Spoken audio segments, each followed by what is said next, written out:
Everyone and welcome back to my channel. तो students, आज हम करेंगे हमारा एनसीईआरटी क्लास 9 का चैप्टर 7 जिसका नाम है the duck and the kangaroo. ये जो पोएम है इसका मैं समरी करने वाली हूँ आज, बिकॉज मैं पोएम ऑलरेडी एक्सप्लेन कर चुकी हूँ, वीडियो भी अपलोडेड है। अब जिस किसी ने नहीं देखा तो मैं डिस्क्रिप्शन पे डाल दूंगी लिंक, तो आप लोग ज़रूर देख लेना। और वीडियो स्टार्ट करने से पहले मैं यही बोलूँगी कि क्लास 9 का मैथ्स भी एक्सप्लेन कर रही हूँ मैं, तो आप लोग ज़रूर देखिए उसे। ठीक है, तो चलिए स्टार्ट करते हैं। The poem duck and kangaroo is written by Edward लियर। यहाँ पे जो पोएम है डक एंड कैंगारू, इसको किसने लिखा है? एडवर्ड लियर ने। ठीक है, उनका नाम था Edward Lear. The two main character of the poem are the duck and kangaroo. यहाँ पे जो दो ऐसे कैरेक्टर्स हैं, मेन कैरेक्टर्स है, जिसका वो कौन है? डक है एंड कैंगारू है। ठीक है, the duck lived in A नेस्टी ports. Duck कहाँ रहती थी? वो रहती थी एक गंदे पॉन्ड्स में। ठीक है, and so's wants to get out of it and wants to travel around the whole world. अब वो क्या चाहती थी? वो चाहती थी कि मैं इस गंदे पॉन्ड से बाहर निकलूं, ठीक है, और पूरी दुनिया घूमूं। On the other hand, kangaroo can hop anywhere and travel around the whole world. अब दूसरी तरफ, ठीक है, पहली तरफ हमने देखा कि डक जो है वो एक बहुत ही गंदे पॉन्ड्स में रहती है। नेस्टी का मतलब होता है गंदा। ठीक है, तो वो बहुत ही गंदा पॉन्ड्स में रहती थी, जहाँ से वो चाहती थी कि मैं बाहर निकलूं और पूरी दुनिया घूमूं। ठीक है, और दूसरी ही तरफ आप देखेंगे तो जो कैंगरू है वो क्या करती है? वो एकदम बिंदास है। ठीक है, वो हॉप भी कर लेते हैं। अब हॉप का मतलब होता है कि जंप। ठीक है, वो जंप कर सकते हैं और कहीं भी ट्रेवल कर लेती है, द होल वर्ल्ड। ठीक है, कि वो पूरी दुनिया में घूम सकता है, उसके लिए कोई पाबंदी नहीं है। The duck asks the kangaroo to let her sit on his back. अब डक जो है वो कैंगारू से कहते हैं कि प्लीज मुझे अपने पीछे बिठा लो। She wish she too could hop like a kangaroo. अब वो ना, जो डक है वो क्या चाहती थी? वो सोचती थी कि काश मैं भी कैंगरू की तरह हॉप कर सकूं। हॉप कर सकूं मतलब जंप कर सकूं। The duck and the kangaroo are very good friends. अब जो ये दो लोग हैं ना, डक एंड कैंगरू, ये बहुत ही अच्छे दोस्त थे, एंड दोस्त है आई मीन।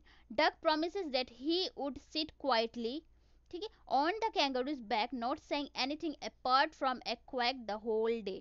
अब यहाँ पे जो डक है वो कहते हैं कि मुझे प्लीज़ अपने पीछे बिठा लो, अपने बैक में बिठा लो, ताकि मैं तुम्हारी जरिए मैं इस दुनिया को घूम लूँ।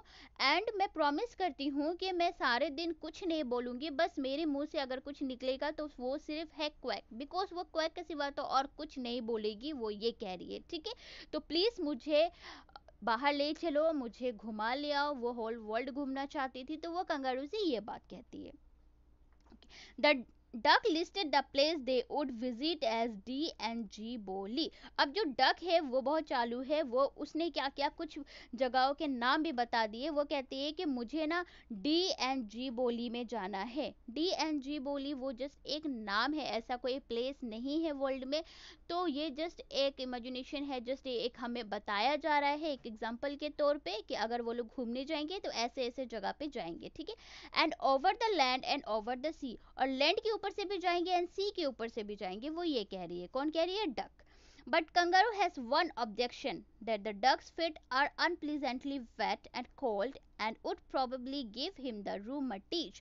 अब यहाँ पे जो है डक, वो तो अपना फरमाइश सुना देती है, बट जो कंगारू है उसे कोई दिक्कत तो नहीं थी, लेकिन हाँ एक चीज़ का बहुत ज़्यादा उसे प्रॉब्लम हो रही थी कि वो क्या चाह रही थी कि नहीं, मैं तुम्हें लेकर तो जाऊंगी बट एक ऑब्जेक्शन है। तो डक पूछते हैं कि क्या ऑब्जेक्शन है मुझे ले जाने में? तो कंगारू कहता है कि नहीं, तुम्हारा जो फिट है, ठीक है, वो काफ़ी ही क्या है, गंदा है एंड काफ़ी ही भीगा है। तो अब जाहिर सी बात है, जो लोग ऐसे पॉन्ड्स में रहते हैं उसके पैर तो, उसके तो फिट तो ऐसे ही गंदे रहने वाले हैं ना। तो यहाँ पे जो है कंगारू वो डक से कहता है कि तुम्हारा जो फिट है वो बहुत ही गीला है, बहुत ही ठंडा है, जिसके वजह से मुझे रूमटिज हो सकता है। रूमटिज एक ऐसा बीमारी है जो जॉइंट पेन हो सकता है, जैसे कि आप कह सकते हो कि हिंदी में उसे गठिया कहते हैं। कि वो कह रहा है कि मुझे शायद तुम्हारे ठंडे फिट की वजह से मुझे गठिया हो जाए। ठीक है, if the duck set on his back for the right, अगर तुम मेरे बैक पे बैठोगे राइट के लिए तो मुझे हो सकता है रूमटीज हो जाए। So duck had bought 4 pairs woollen socks and a gown to keep himself warm. इसलिए ये सुनने के बाद जो डक है वो क्या करती है, वो 4 जोड़े सॉक्स लेकर आती है, ठीक है, वो भी वुलन वाले, और एक गाउन लेकर आती है, ताकि सॉक्स अगर वो पहने अपने फिट में तो उससे कंगारू को बिल्कुल भी ठंड ना लगे, ठीक है। और गाउन जो लेकर आती है वो अपने फुल बॉडी में पहनने के लिए, ताकि वो मुझे गर्म रख सके एंड कंगारू को भी कोई प्रॉब्लम ना हो इस वजह से, ठीक है।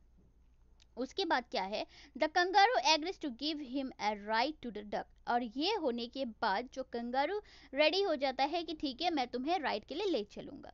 ही asks the duck to sit at the end of his tail. अब वो डक से कहता है कि देखो मैं तुम्हें लेकर तो जाऊंगा, लेकिन तुम्हें क्या करना पड़ेगा, मेरे पीछे बैठना पड़ेगा। पीछे क्यों बैठना पड़ेगा, मीन्स उसके पोच में बैठना पड़ेगा। वो इसलिए क्योंकि अगर वो उसके पोच के एंडिंग वाली पोर्शन में बैठती है तो उस चीज से वो उसे बैलेंस कर पाएगा, ठीक है। And they start there riding programme very happily and round the world 3 times. और इसके बाद क्या हुआ, वो लोग अपने राइडिंग के लिए चले गए, ठीक है, बहुत ही खुशी खुशी चले गए, बहुत ही उछल कूद के चले गए, उसे हॉप करते हुए वो लेकर गया डक को अपने टेल में बिठाकर। और ऐसे करते करते उन लोगों ने पूरे वर्ल्ड को 3 चक्कर लगा लिए, मतलब पूरे वर्ल्ड को उन लोगों ने 3 टाइम्स घूम लिया, ठीक है। तो इसी के साथ ये जो समरी है the duck and the kangaroo, ये कंप्लीट हुआ। आई होप आप लोगों को समझ में आया हो। कोई भी डाउट्स हो आप लोग मुझसे क्लियर कर सकते हैं। Thank you so much.